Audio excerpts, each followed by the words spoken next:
brain leak. There you go. We're up. Why, Mikey, good morning. How are you? Well, I really couldn't say, but good morning to you too, Vinnie. And Well, now, I assume you're still in Seattle, Washington. Although you posted a picture of Green Lake with a Corvette that I thought was pretty cool. yes, that was a throwback picture from 2009 when just before I left. That was not too long before I left for Pittsburgh. Did you know you were So going? is when I didn't know I was going right at that point. I found out I was gonna. I found out where I knew I was going somewhere. They had told me, they had contacted me. CBS had contacted me at that point, and I had just stopped working. If I don't know if you remember this, I went back and worked for Cairo for the 2009 season, and doing the pregame and the postgame show, and so I had talked to them and said, "Well, what do you see for the future here?" And they said, "Well, we don't see anything for the future. We don't have a If you're future. around, maybe We're we'll have you Cairo. back next year." They were This paying is me Cairo $20 Radio. an hour. We don't have a future. We're Cairo Radio. Who needs Yeah, a I mean, they future? had their stars and everybody, and they just weren't going to let you know. I was not a major anyway. Uh, so through this time, I had been contacted by CBS in New York. They had heard my tape and really liked me. They had actually in 2008 had me all set to come to New York to audition to be the sports guy on WINS, That would be a great gig. which would have been, yeah, but the financial crisis hit, and they called me on Saturday and said, "You can't come. We're not going to. We don't know what's happening. We can't." They put a freeze on hiring everybody. We'll get back to you. But my guy there, my rabbi, kept me in mind and kept in touch with me and says, "Listen, you're a talented guy. We want you." That's when CBS was a company and they had rabbis. Right. And so, sure enough, in 2009, I was actually in Detroit and I got a call from him and he said, "Listen, we got something. We think you're going to fit great in it. I can't tell you where it is yet, but be ready to make a move in January." Whoa, I said, "Well, I don't know that I'm going to like it." He says, "I'm telling you, this is the dream job for you. the fever And dream. just get ready to make a move in January." He says, "Did I ever steer you wrong?" And I said, "No. I can't say you did. You always have been uh, very good to me." So in December, sometime in December, he called me. I actually remember the day I was working at the West Seattle Food Bank, packing boxes Right. for people. And I was working at the West Seattle Food Bank, and my cell phone rang, and it was his number. And I says, "I got to take this." I walked around a little thing, and he says to me, "Well, I can tell you where you're going now." He says, and obviously, if you don't want to go there, he says, "but the job we have for you is in Pittsburgh." And I was like, You weren't predicting that. certainly wasn't where I was thinking. I was Of thinking all the East Coast. birds, it wasn't Pittsburgh. Yeah, I was thinking, well, they had just acquired a station out on Long Island, and I was thinking that maybe that's where they wanted to stick me, out on the island. But I said, "Well, obviously I got to talk this over with my wife." And we went home, and I went home and told her and talked about it. And he called me a few times. The station manager in Pittsburgh called me a bunch of times. And we took in December, we took a flight out to Pittsburgh to check it out to see what was going on. And to be honest with you, it was a lot better than I expected it to be. Had you ever been to Pittsburgh before, other Yeah, than I actually had cousins that lived in Pittsburgh in the 60s. So we used to actually drive out to Pittsburgh a couple of times a year. My cousin Tony owned a Texaco gas station out in Pittsburgh. Could he do the Texaco song? And did he have the guys to come out and sing on the stage? No, it was a little different than that by then. Okay. And and he and my father were real close. And we used to drive out there in the winter because I would get my Texaco toy every year. Texaco used to have, I don't know if you got them out here, but every year they would have a cool toy. Either a fire engine or a jet fighter or a tanker or a fire truck or a fire hat that you could talk into. So we would drive out there and I would get my Christmas toy. Hey. So I love myself in Pittsburgh. Got a lot of good memories for me. And so we went out, took a visit, and I never forget this. This is what made me want to decide to go to Pittsburgh. It looked okay. It looked like a small New York City. Very manageable. You had bridges and rivers, and the people talked funny, and I liked that. I said, nobody can blame me for having an accent here. And I walked into a Starbucks downtown. I was just walking around downtown by the hotel and bopping around. And I walk into the Starbucks, and now it's December, but the guy behind the counter has a Pirates hat on, and I go, boy, those Pirates. He says, oh, the freaking Pirates. Nobody cares. Nobody. They should kill the owner. They should kill this and that, the other thing. Nobody cares about the team. And he went down the list of the 25 people on the team and told me how much nobody cares about each, and what their batting average was, and why they stink, and how much they stink. This guy had watched every damn game that the Pirates played. He hated the Pirates, and I said, no, you know what? He doesn't hate the Pirates. He hates losing. That's right. He hates the idea of that his team on the first day of the season is out of it. That's what he hates. They lose opening day, and it's downhill from there. Yeah, and that there's no hope. That there's nothing. And it strangely felt, and the city to me felt very similar to Seattle in many ways. I guess the water and the buildings right down. The water, the hills, the topography, very, and the people. It was at that time, Seattle was a place where if you had money, if you had a lot, you remember this, you didn't show it off. It was the people who really had the money didn't really let you know they had the money.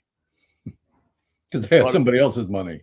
Yeah, or the power, or whatever they had. Pittsburgh was strangely like that. So I said, you know what? This might not be a bad place. And I talked to my wife, my ex-wife, who was my wife at the time.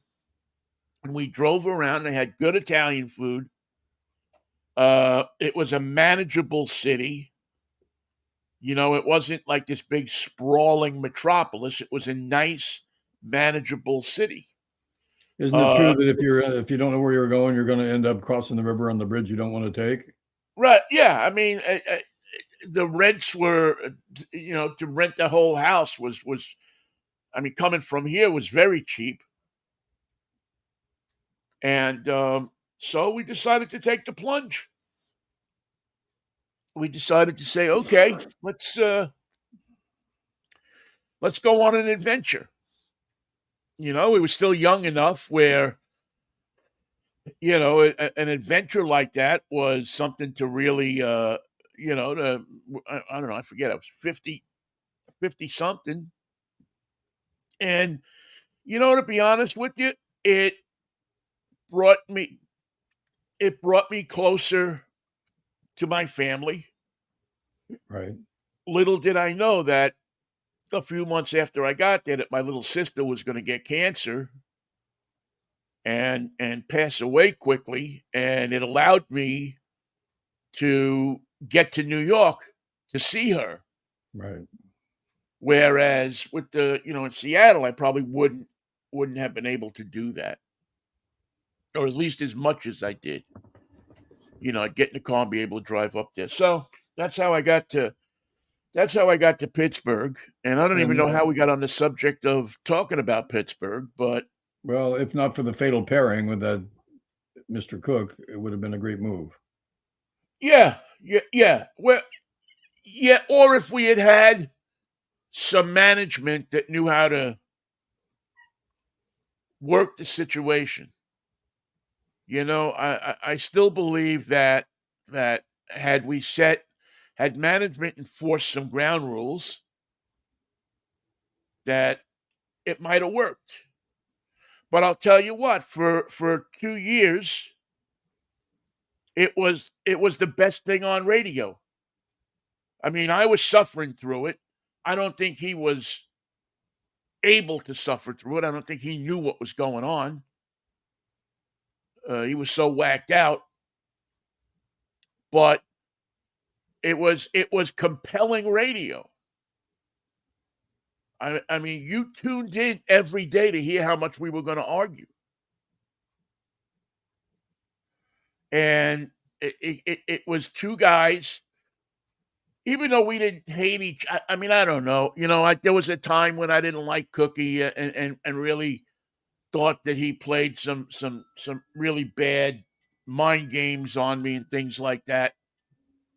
But to be honest with you, there were times I liked him too. There were times that I saw things in him that it was, But he did play some, and I won't go into him on the air, but he made my life a living hell. Unsustainable.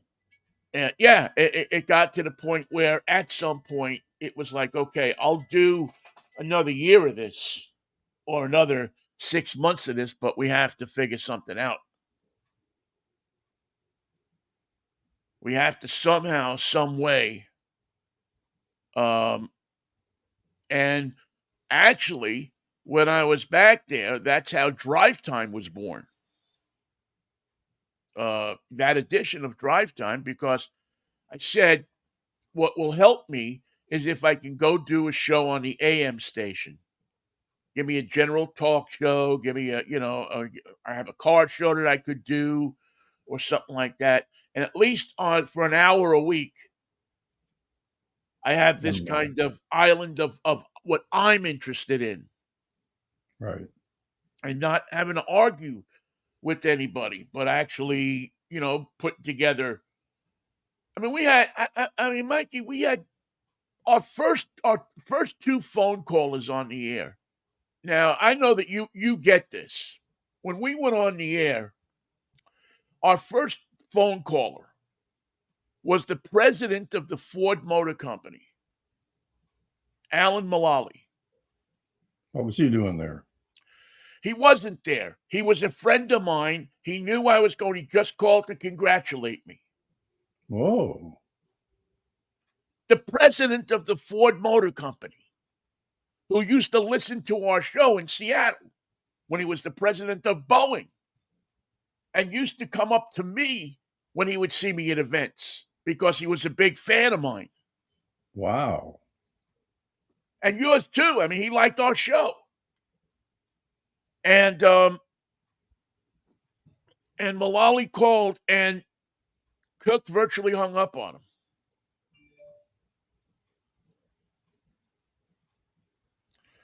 I mean, it was.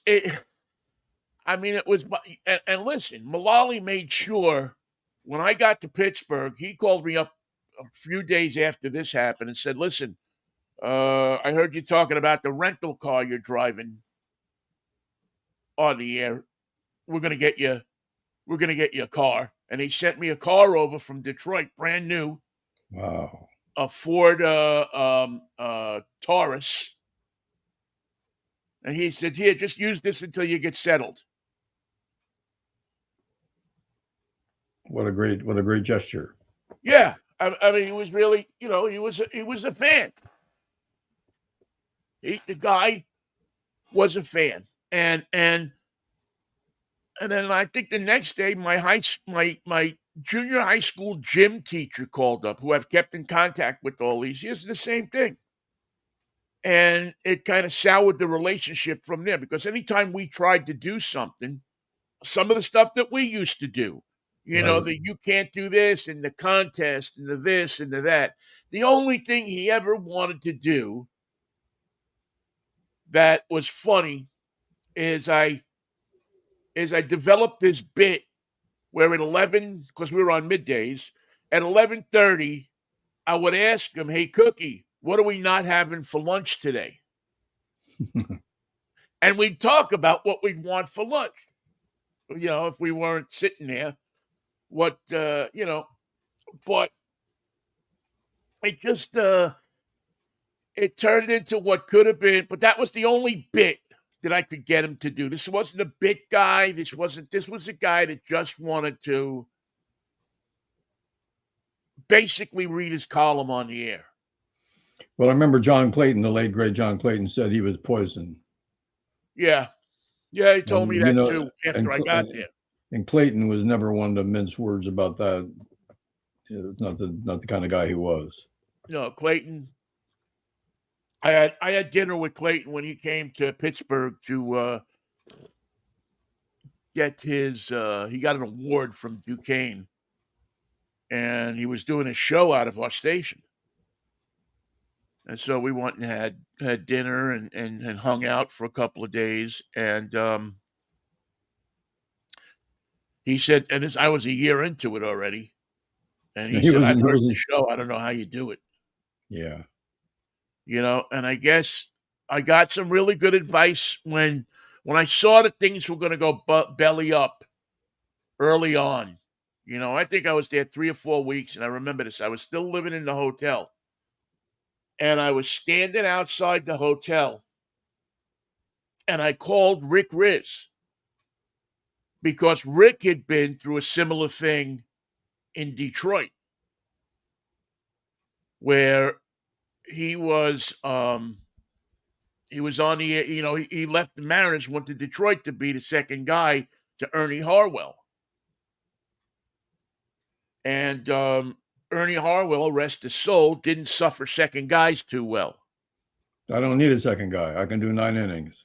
Right. And he made Rick's life a living hell. So this was one guy I knew in the world that I could talk to about this. And he convinced me, gave me some tips. He told me what to do, take care of it, boom, boom, boom. And it helped me out immensely. I mean, it kept me from getting on a plane and leaving. Yeah. I mean, I was at the point 3 weeks into it where I was ready to go. I said, I don't care if I don't work in radio anymore, but Rick, and especially my wife, who kept me sane throughout the whole time. And some other people in my life. But still, every day you had to get back in the ring. Every day I timed it to where I would do all my prep work at home and just slide in at about 10 minutes too.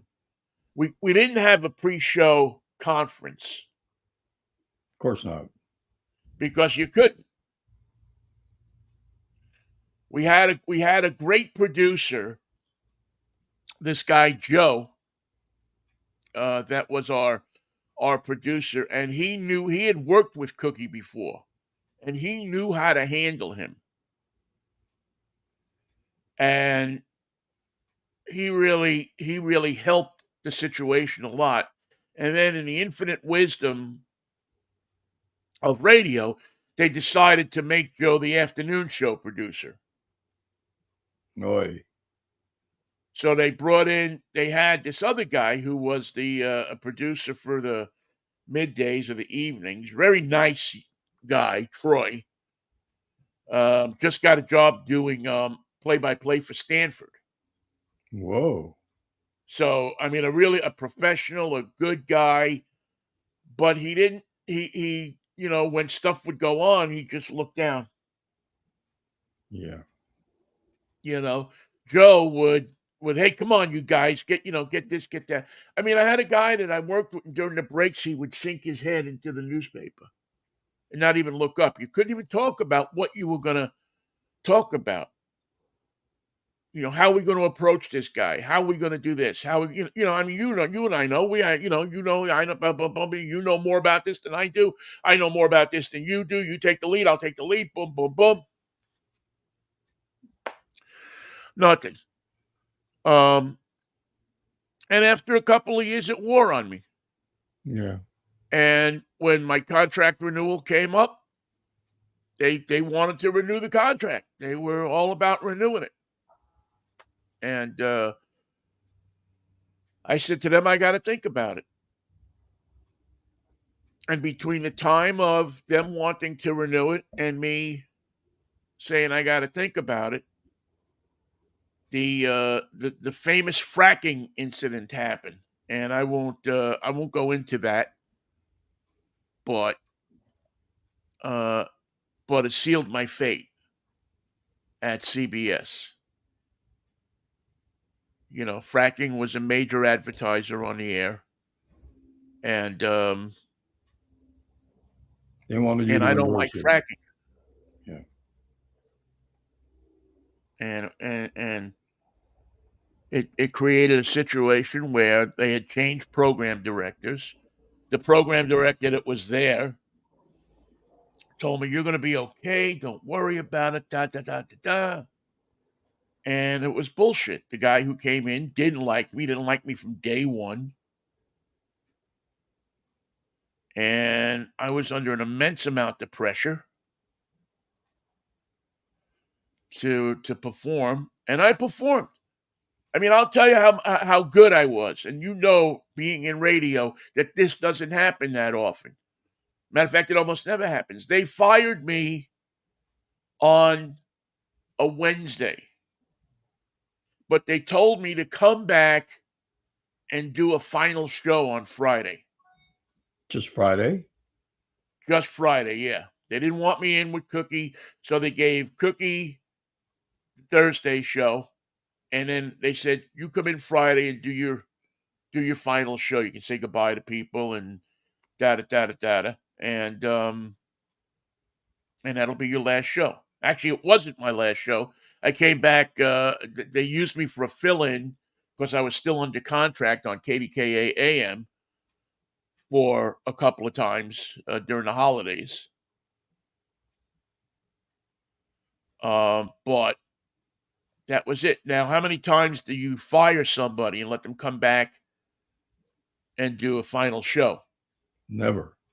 Yeah, it's almost unheard of in the annals of radio history. It only happens in very special cases. But listen, they had the second program director just didn't like me and didn't really care about anything, about moving my family or anything. It was just a screw you move. And that was Pittsburgh. That was the story of Pittsburgh. How long did it last? 2 years? 3.5, I think, or three and change. It was one of the best experiences because I loved the city. I loved the people in the city. It was my kind of, it was my kind of place, Mikey. It was and still is a beautiful place. Yeah, it's got its problem, but it was a good American city where people worked hard. They admired hard work. It had a good cultural backbone to it, so you could see stuff. It was close to New York, so I could, get back every couple of weekends and see my family, which was immense to me at that time because I lost my sister and I lost a brother I wound up staying there 10 years, always hoping that something was going to happen. But it didn't. And it's just, again, a sad story because I know that I would have been successful there. You were successful in the ratings. And I was, yeah. I mean, we went from nothing to the second rated show in our demo. Matter of fact, I'm probably one of the only guys in radio who got 2 bonus checks, ratings bonus checks, after he got fired. So it was there. It was just a bunch of bullshit people running the station. The rabbi put it together, but he didn't finish the cooking mixture. He didn't, and at that point, the rabbi wasn't coming to my defense. And the whole rollout of CBS FM sports stations did not take place as originally planned. Right. And everything went belly up because I think they knew in a year or two that they were going to sell it, that the division was going to go away. Leslie Moonves made it clear. Yeah, that particular branch was not profitable for them, and was, I don't know. It just was. I think they knew at that time that Entercom wanted to buy it. Oh, They were making them offers left and right, and finally they said, "Okay." It's oddly enough, if it would have been Entercom, if they would have made the deal sooner, I probably would have had a job. But I was so disgusted. I mean, I knew David Field personally. I mean, he gave me congratulations about helping with the ballpark when they built the ballpark, and my Mariners coverage and everything came to town for the opening of Safeco Field. We sat and talked for like a half hour. So I know that, but you know what? It took something out of me. Yeah. It took a piece of me that, if I could get it back and do it differently, but it took a big piece of drive, and then I got sick. Right. And then after that, I got sick, and that's a whole nother story. But we spent half the show talking about me, which is horrible. Let me tell you a story about Dick Butkus, the famous Chicago Bears linebacker. Yeah, who passed away. Great guy. Funny thing about Dick Butkus, for all the fear that he instilled, for all the admiration that he brought into his life, he didn't play on winning teams. He played exclusively on losing teams, which I think motivated him in a strange way that it might not have motivated somebody else. But after his playing days, he did a few television and movie appearances. He always played the tough guy. He played it with humor. But one producer in Hollywood owed Dick Butkus some money and was shining him on. So Butkus one afternoon drives to his office building on Hollywood on Sunset Boulevard, goes upstairs into the executive offices, breezes by the secretary, walks into the guy's office and grabs him by the hair and doesn't let go. And he picks him up and says, "Come with me, we're going to the bank." And that's exactly where they went. And Butkus never let go of the guy's hair. The guy had to drive. You got your driver, you got your keys, let's go. You're driving. You know where the bank is. Let's go. Walk him into the bank, got the money he was owed, and said, "Thank you very much. It's been great doing business with you." Now imagine you're the little producer and Dick Butkus has got you by the hair. And you know that you owed him. Why would you, of all the people that you're going to stiff, would you pick Dick Butkus? Well, he picked him because, of course, he wasn't an actor. He was an outsider. He didn't belong in Hollywood. He was a football player that was doing personal appearances. And he made a fatal misjudgment of Mr. Butkus's resolve. Which is not something you should do with a guy that big. And that's my favorite Butkus story. that he retained his fearsome attitude toward life, even in the face of a Hollywood producer. Well, I always thought that he was a guy who seemed to me as a football player and as an actor to just be a real guy. Oh yes, he was real. There was no airs about him. He was a guy that whether you watched him on TV or you watched him playing or you watched him on some post game show or whatever it was, he just seemed to be him. And he knew how to parlay his personality into success. After games today, not all players exchange greetings and hugs and jerseys after the game, but a lot of them do. Sometimes people who have been warring against one another in the trenches. I can't see someone going up to Dick Butkus after a game and giving him a big hug and a kiss and saying, "Great to see you again, Dick." I think that he would have been one of the guys who was on his way to take a shower and not fraternize. Right. Well, he I don't came know. from an era when you didn't fraternize with the enemy. They were the enemy. You couldn't like somebody and beat them up. Or so I guess if you worked for the Raiders, you could. But And really, you might even beat somebody up on the field yeah, if you're a it Raider. just yeah, he was. I'm trying to remember the name of the series that he was in. Crap, man. He what was that freaking was it Mr. Belvedere? Was that the series he was in? Something like that.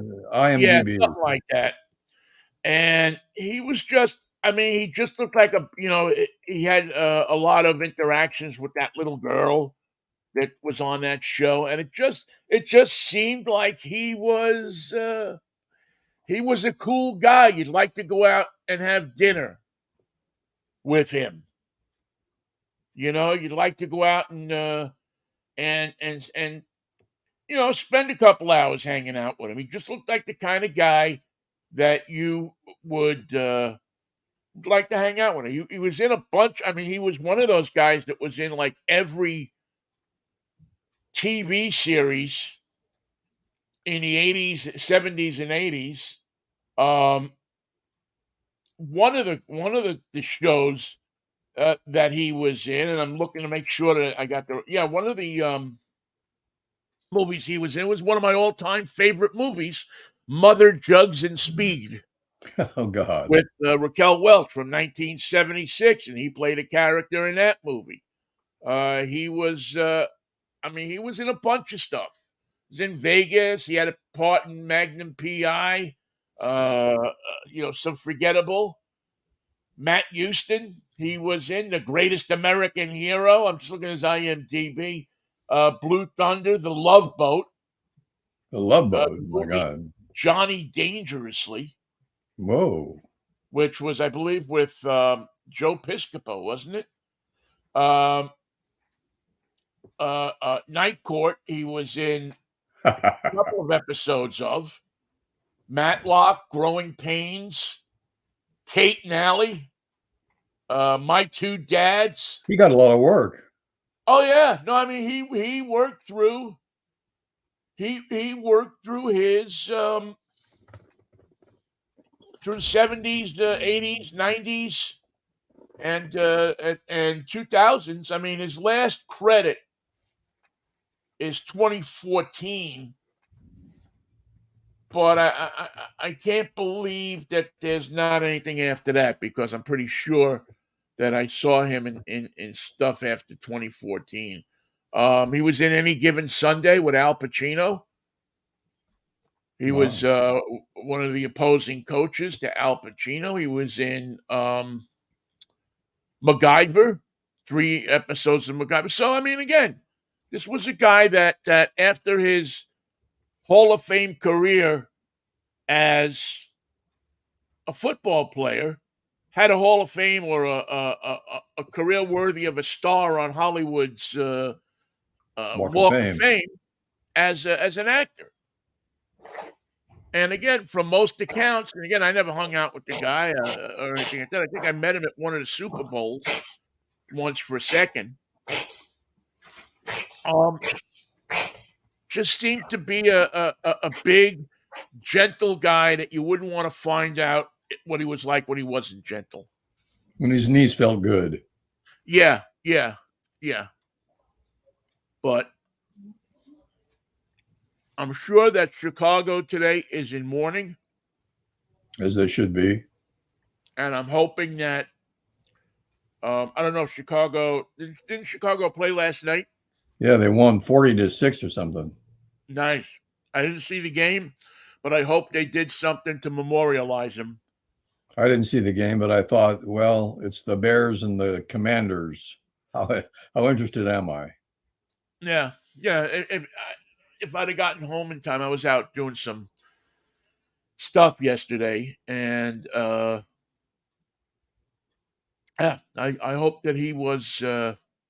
I hope that he was given. Hope that they did a nice thing for him at the Soldier at Field. the game last night, because he deserved it. He will be missed by a lot of people, and his playing days. If you don't know about him, go back. That's one of the great things about the internet these days. YouTube. Is that you can just go on, you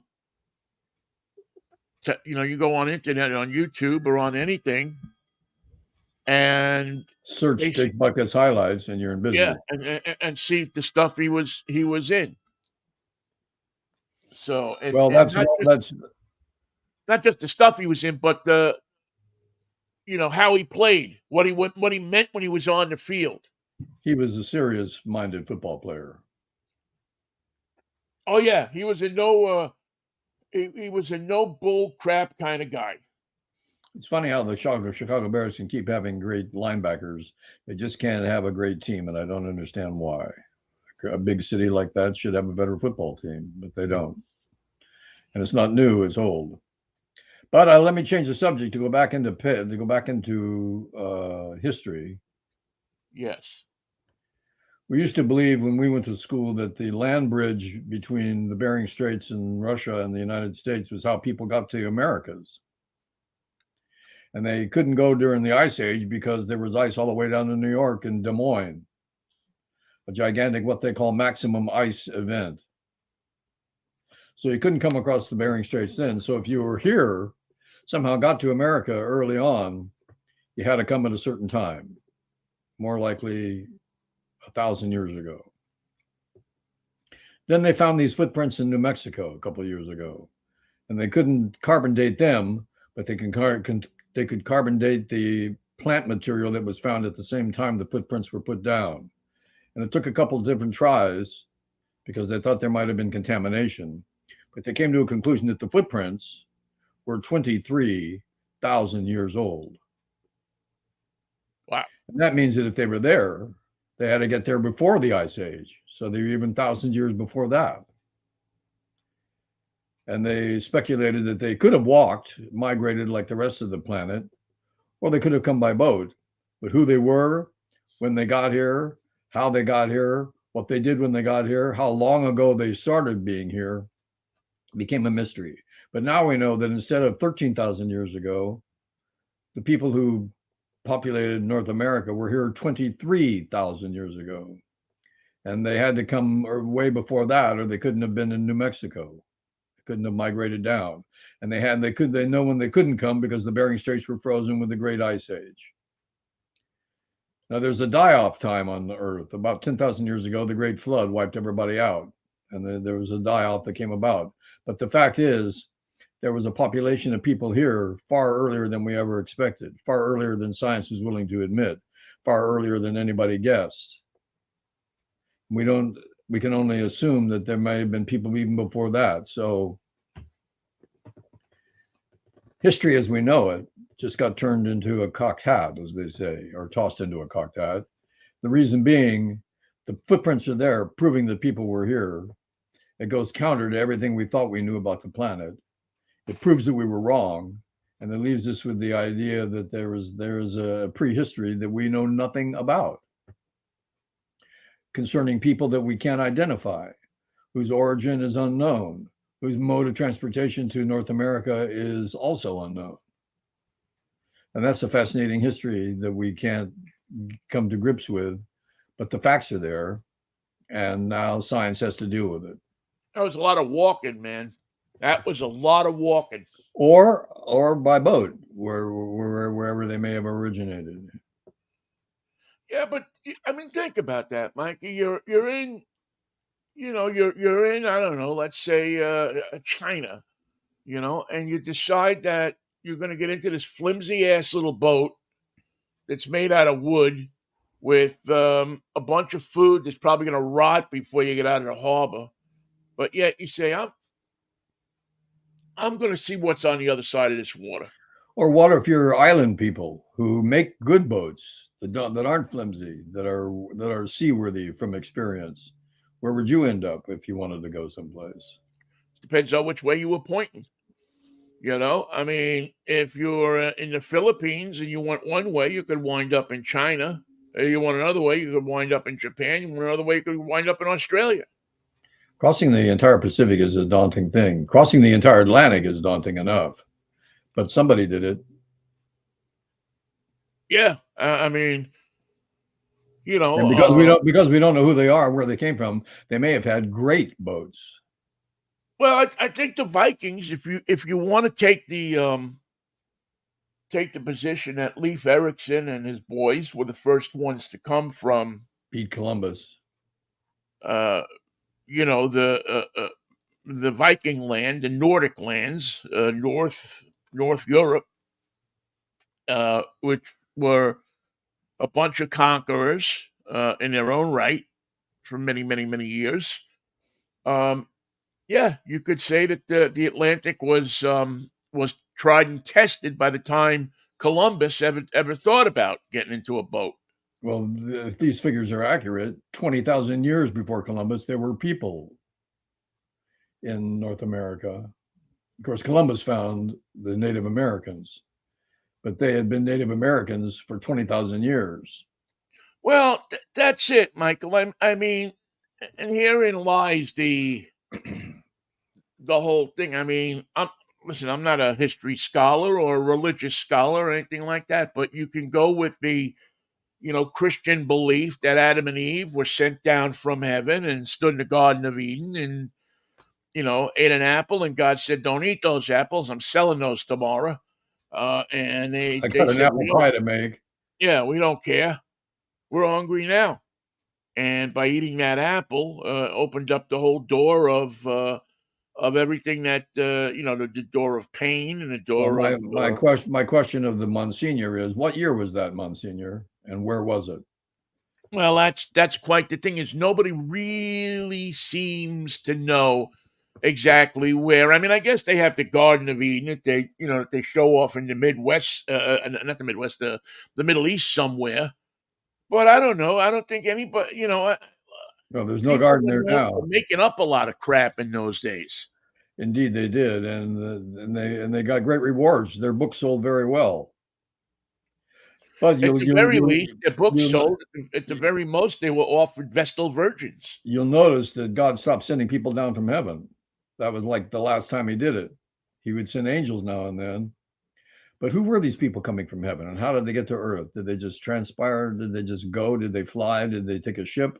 Did they land? Did they have flying saucers? Yeah, you know, for many, many, many years, I was of the idea that God just zipped a couple of people down, and that was the first Adam and Eve, and they were the first ones, and that was it. That was all. But of course, as you grow older and out of Catholic school, you start to realize that that's not exactly how it Are happens. you suggesting that school is different from Catholic school? Oh yeah, I think the school is definitely different than Catholic school. As Yeah, it I think should be. Catholic school you learn things that you have to have faith in that they're true. In regular school, you learn things that are for the most part, can be proven. Can anybody be Speaker of the House of Representatives? That's something I want to learn. I want to go back in school to find out why Popeil, the inventor of Popeil's pocket fisherman, never became the House of Representatives Speaker. How come? Well, it seems that anybody can become. And there are a growing group of people that think the solution for this problem is Donald Trump. And he's never the solution for any problem. He is the multiplier of every problem. I find it absolutely fascinating at how, I don't know what they gave him. I don't know if they gave him Ritalin, or I don't know if they gave him tranquilizers, or I don't know what they gave him. But to see Jim Jordan over the last couple of days, because he has thrown his name into the ring, Stammering for a complete sentence. is not the Jim Jordan that America knows and loves. The Mad Dog Jordan. Too mellow. I'm happy to answer your questions. Jim Jordan. Jim Jordan is almost laughable. I mean, it really is funny. That's no way to coach the wrestling team, Jim.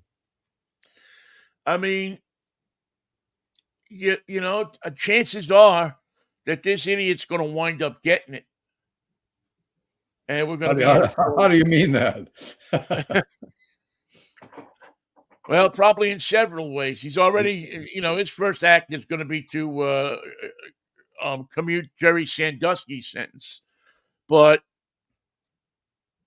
I don't know. It appears that he is going to be, he's or is a front runner in this thing, and he's got a little bit of competition so far. Steve Scalise, yeah, and then the other guy, I forget, Hurt or something like that, or worse, or I forget his name.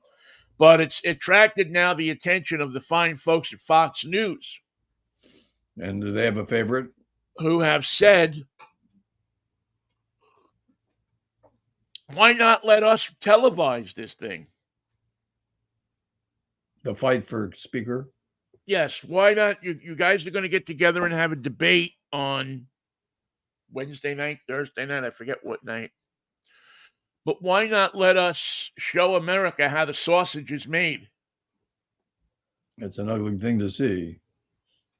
And I don't know how it benefits anybody to have this thing out in the open and to have this thing out there in the public's eye. It makes to be it worse. honest with you. Makes it a terrible proposition. I know that there's a thirst for doing all of the government's business in public. A thirst for drama. But I got to be honest with you. This isn't a reality show, man. This is the government. This is who is going to make decisions on our lives and have an ability to stop things and have an ability to legislate things and have an immense amount of power. And not to mention be third in line or second in line for the presidency. Third in line. Well, no, a second, because if the president were to be couldn't serve, then you would have the vice president, so that would be first in line. And who's third? Do you know? The Speaker of the House. President pro tem of the Senate is the follow Speaker of the House. Right. So that would be 1, 2. Right. So right now, if Kamala Harris were unable to serve, the guy with the gavel there, Patrick Henry, give me liberty or give me death. Give me a short sleeve drip dry shirt or give me death. So this is an important move, obviously, but I don't know that it needs to be in front of everybody. I think this is one of those things that you should do, serve it up, and then let the people, because the people got no say in it, and it's going to be a backroom deal anyway. But it still has to be voted on, and that's what took Kevin McCarthy 15 ballots to get the job. Right, but it's well, and it took him 15 ballots until he finally acceded to the rule that would cost him his job. Here's a letting guy who them virtually signed his own death sentence. happily to get the job. One member of the House can call for to vacate the seat, and when the one member does, and you have enough members, 8 members, 9 members, who don't like what you do, Out you go. that's enough for you to lose. See you later. So you're kissing everybody's ass. And I don't know that a Speaker of the House can operate. Well, a Republican Speaker of the House has to placate all the mangy minions that range around the Republican fringe. Whereas when Nancy Pelosi was Speaker of the House, it was just the opposite way. You courted her favor. Yeah, and she was listen. Nancy Pelosi, say what you want to say about Nancy Pelosi, but Nancy Pelosi, people could trust her. If she made a deal with the Republicans, and she said she was going to deliver a vote, she delivered the vote. Kevin McCarthy is so stupid that he makes a deal with the Democrats on Friday that he can't deliver, and he goes on to the Sunday shows. And starts ripping the same people who he was kissing their shoelaces 2 days before. That earned him an exit. So why in the world would you want to save him? Why in the world would you want to save anybody that you have no trust in? None whatsoever. I mean, at least when Nancy Pelosi said she was going to, do something, she was going to have her ducks in a row, she was going to have her house in order. That's just what happened. That's what happened. She had everybody behind her. She knew who was doing what, where, and when. Don't ever discount, these people that slam Nancy Pelosi.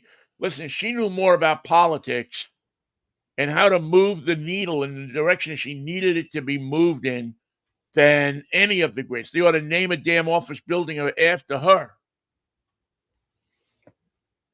Because she knew how to work that system. And Kevin McCarthy made your skin crawl. Only dreamed about it. Yeah, it made your skin crawl anytime you saw him. I mean, he was really, there was no, even when he would stand up there and say, I love my country. Yeah, no, you don't love your country. You love the power that your country has given you. You love your ability to manipulate people. Please don't send me back to my district. It's in Bakersfield. Can't I stay here? Well, he's going to be going back to his district, and chances are in November of 2024, he will be out of a job. Many will. Believe you me, these same people who ousted him from the speakership are also going to mount the campaign to find somebody to run against him in the primary. Oh, yeah. A real Republican. A real right-wing nut job. Who do we have with an AR rifle? Let's get them in there. So, no sympathy for him. I think even the idea that they're courting of having Donald Trump come down to straighten out, to try to unite everybody. Yeah, let's see that. Could be the one-time stupidest political idea that I've seen in my lifetime. And if Donald Trump can have that job, I think Cal Worthington should have it first and give it a shot. I think that he would do a better job than Donald Trump. Madman Donald Trump do that job, inject himself as nothing but interference. That's it. Nothing but interference into that into that foray, why in the world would anybody take these people seriously? Because you're inviting Jim Jones back to make more Kool-Aid. That's what that's exactly what they're trying to do. Well, I mean, what kind of judgment do you have that you say that Trump is a uniting force? Now, Trump may be a uniting force for the 30% of the people that still believe in Trump, for the cult. But when you listen to Sally Struthersdale, what's her name? Marjorie Taylor Greene. When you listen to her whine on, it's like Donald Trump is the savior of the nation. You mean Donald John Trump? Donald John Trump will straighten this out. I mean, she's like the Mary Magdalene, I don't know how to love Trump. I mean, no one does. It's astounding that this woman who's supposed to be this firebrand, politician who is in it to help the people could look at this woman and say, look at Trump and say, boy, there's our answer. I won't vote for anybody but Donald Trump. If that's the answer, please don't tell me the question. Is that really your answer? Is that what you think is going to, seriously, is that what you think is going to make this country come out on top? A guy who it looks like would give our secrets away like parting gifts from a cheap game show. Because she did do to a businessman from Australia. Why would you want this guy? Who immediately told 80 other people. Right. It's like you're sitting there with a couple of pops and you sidle up to the president. He says, "Oh, you got a nice accent. Come on, I'm going to tell you a few things here about our country. Why our country is so great. Here's what I did." After you buy your premium membership in Mar-a-Lago, Del Mar-a-Lago, Lago del Mar. I can't wait, and I hope I'm alive to see it. I can't wait till we're 10 years down the road. And there's a picture of this used to be Mar-a-Lago, and you see the spider webs and the broken fountains and the crust-filled pool. It's haunted and cursed. And nobody wants to buy it. Miami-Dade County officials are announcing that they're going to level it and turn it into a park. Where no one will go, where even the hedges won't grow. Right. They're going to concrete asphalt over it. And the Miami's ever-growing homeless problem, we're going to just put tents up on it. Venezuela City, New Caracas. Who was it that had the somebody had a great line the other night. Oh, it was Jimmy Kimmel. Jimmy Kimmel had a great line. He said that Donald Trump was a guy that was so bad that he buried his first wife. I don't know if it's his first wife. Buried his wife on a golf course so he could keep cheating on her.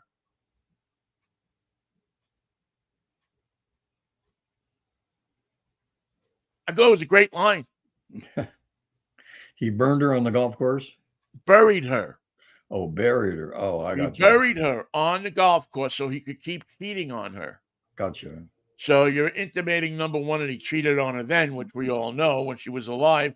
And now that she's buried, and Donald Trump probably has never played a golf game that he hasn't cheated in.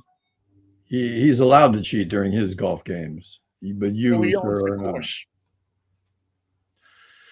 It's kind of nuts. Where are the 49ers this weekend, Michael? They're home against the Dallas Cowboys, the hated Dallas Cowboys. Sunday Night Football.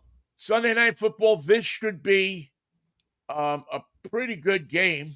By the way, all the great games of the Pac-10 are on the Pac-12 network, which no one can get. And that's why there is no Pac-12, because they made a television deal that was the opposite of television. On television, you turn on the channel and you can watch it. In Pac-12 land, you turn on no channel and see no game. It's just the opposite of television. Well, we get it up here, and yeah. Let's see. My Jets are in Denver to both 1-3 teams facing each other. They're hoping that in some way the young quarterback there, Zach Wilson, can heat up a little bit. I mean, he showed signs of life, even though they lost last week. He showed some signs of life. So I don't know. I might even say that Denver would go in there and pick off a win. But Steelers it is Denver, and they are averse to winning. It is Denver. What else do we have here? Pittsburgh, the Steelers are facing Baltimore at home. That's always a great game. That's going to be a tough game. That's going to be Yeah. another Steelers loss, I'm afraid.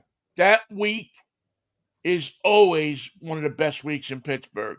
Is everybody is just tuned into the fact that Pittsburgh should beat Baltimore, and everybody. I mean, these are players that truly, I think, for the most part, don't like each other. I think the rivalry extends to the fact that they just don't like each other. No fraternizing after that game. Not usually. I'm going to. I don't know what Kenny Pickett's condition is, so I'm gonna. I got to reserve judgment here a little bit. But if Kenny Pickett is okay and he plays, maybe I see them beating Baltimore at home. If not, if they're going with an array of backup quarterbacks and maybe just putting the football on a little cart and sending it out there, then I think they're in trouble. Other games that I love, it's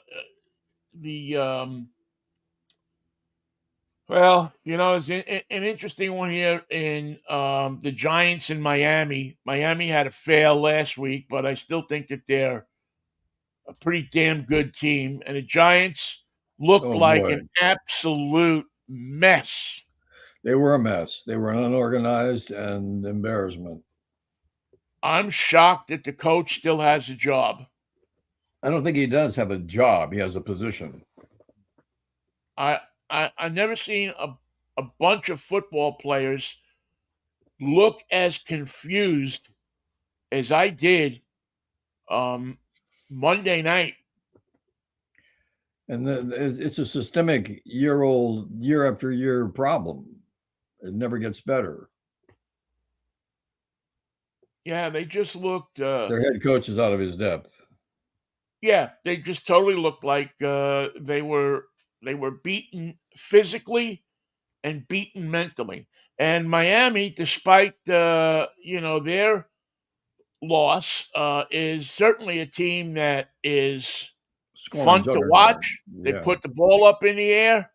They're it's going to be if you're a Miami fan, you're going to want to be at your television on Sunday at I guess it's 10 o'clock in the morning here. And if you're a Cowboy fan, you might as well skip it. Yeah, where are the Cowboys? The Cowboys are, as we said, in San Francisco in that Sunday night game. If it's a nice day on Sunday, you're probably going to want to get out of the house. There's not too many nice days left. And then you'll have baseball all weekend, which was there any big surprises to you? And the only surprise was that everybody won it in their two games. That was a good turnover. A quick first round. It's over, and let's move on. Yeah, I absolutely think that if you're going to have that series, wild card series in there, the quicker the better. And they did a good job of that. So now you have Texas. What do we got here? Where is October 7th?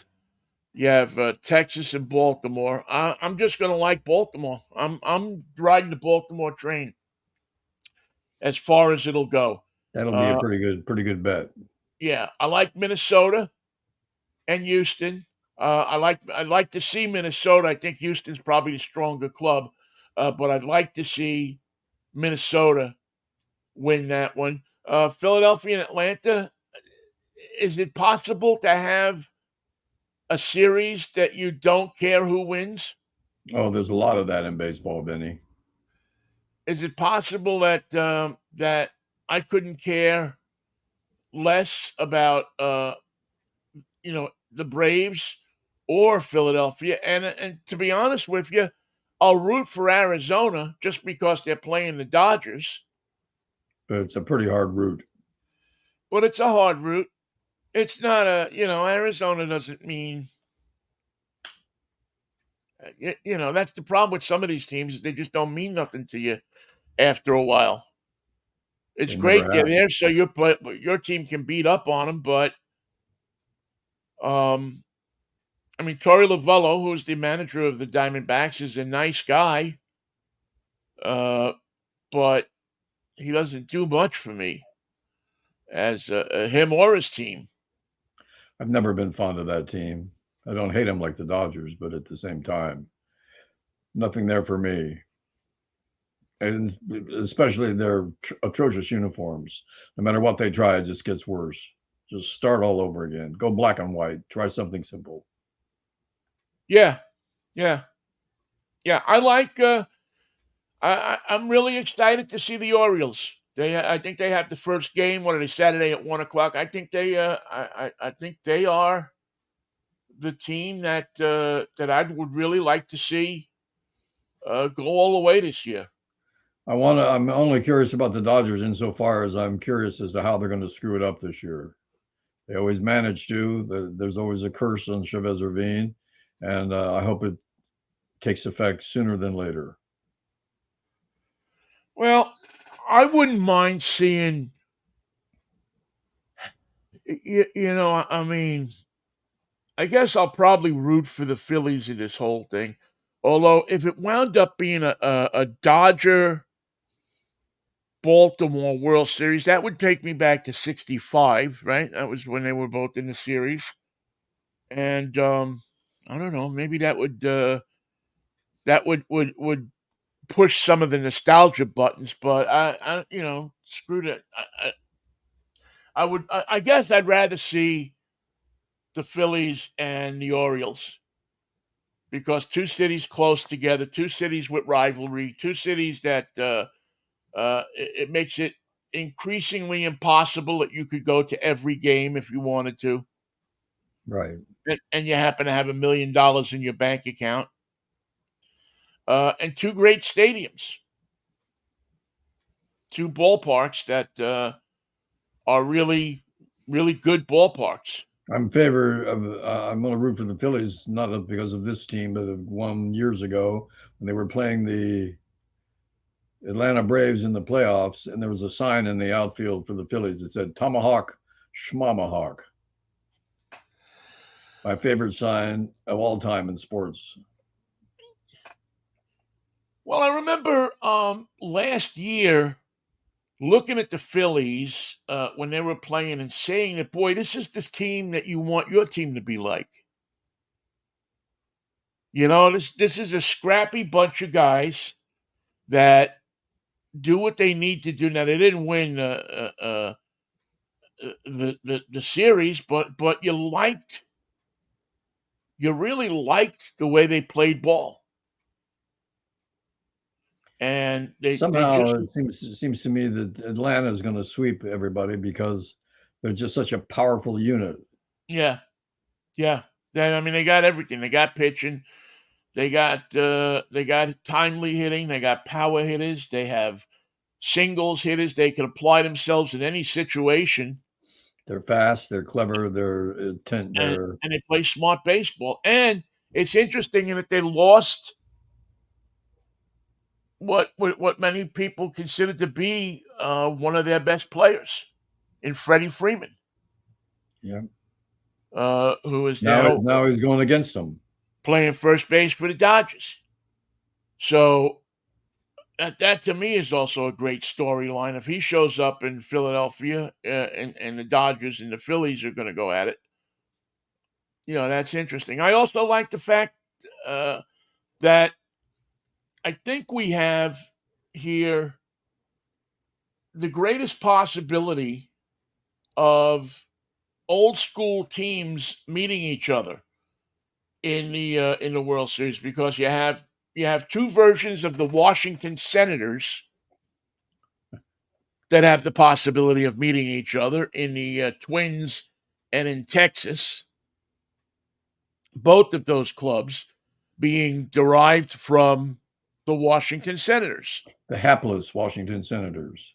The Washington Senators of Walter Johnson and I don't know, I'm trying to think of somebody who was a big Gil Hodges. Schenectady Bob Trudeau. Was not I just had his name on the tip of my tongue and escaped me. But yes, some of those Frank Howard. Yo, Frank Howard, yeah. Was a looming. He probably was the best player they had in the 60s who went over there. For those who may not know, the Twins went to Twin Cities. Calvin Griffith, the owner of the Washington Senators, was given a chance to take his team and move to the Twin Cities in Minnesota, and said, "Fertile market for me, I'll go." And they just reformed a new Washington Senators. And by 1972, they had enough of Washington, as many people have these days. And Ted Williams and his team decided to stand up and head toward the greener pastures of Dallas, Texas, and play in that 120-degree heat on summer days. And it's a dry heat. It's a dry heat. So they took off. So now you have the possibility of the two Washington Senators meeting each other in the ALCS, which would have history buffs like me salivating. The Nationals, of course, will not be involved. Right. You also have the Houston Astros, who up until 10 years ago wasn't even in the American League. They came in the same time, actually a year after the Twins. And the Baltimore Orioles, who are the oldest school team in this whole mix in the American League. And they were the hapless St. Louis Browns years before they were the Baltimore Orioles. Who moved originally from Boston, if I'm not mistaken. I think they may have, yes. But there you go. You got the St. Louis Browns playing two derivatives of the Washington Senators. And who says baseball is easy to follow? It's easy. Well, I find it much harder to follow it today than I do to remember the stuff that happened back then. What are you doing this weekend, Vin? I'm going to do my drive time show. I'm going to spend the night in the Infiniti QX80, which is a mammoth SUV. But one thing that I love about this car is it has something that you just don't see in cars anymore at any price. It has an emergency brake that you actually push your foot down on to lock it, which, I don't know, for a guy like me, gives me immense feelings of security. Lock that brake, baby. I feel good that I can get in that car and lock that brake. Which is a thing of the past in most models. Well, you now have this little E-switch on the dashboard or on the console, and you pull it, and it's electric. But what happens if you're driving along? The old emergency brake, you just lift up on it, and it would stop the car. You were only using the rear brakes, but it gave you some feeling of comfort. Control, yeah. Control.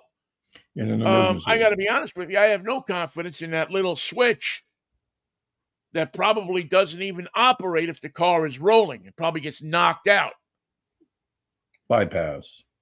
So is there even a real emergency brake on these modern electric electrically controlled units. A question to be answered at another time on Vinnie's show, 8 o'clock in the morning on KKNW. KKNW. I suppose that maybe we'll try to answer it tomorrow, but who knows?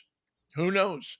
But tune into the show. We'll have some merriment. We'll have some mirth. We'll have some song, and we'll also pay tribute to a good friend, a good automotive journalist that passed away this past week. So we will we'll remember our good friend Larry Coppola, who left us early this week.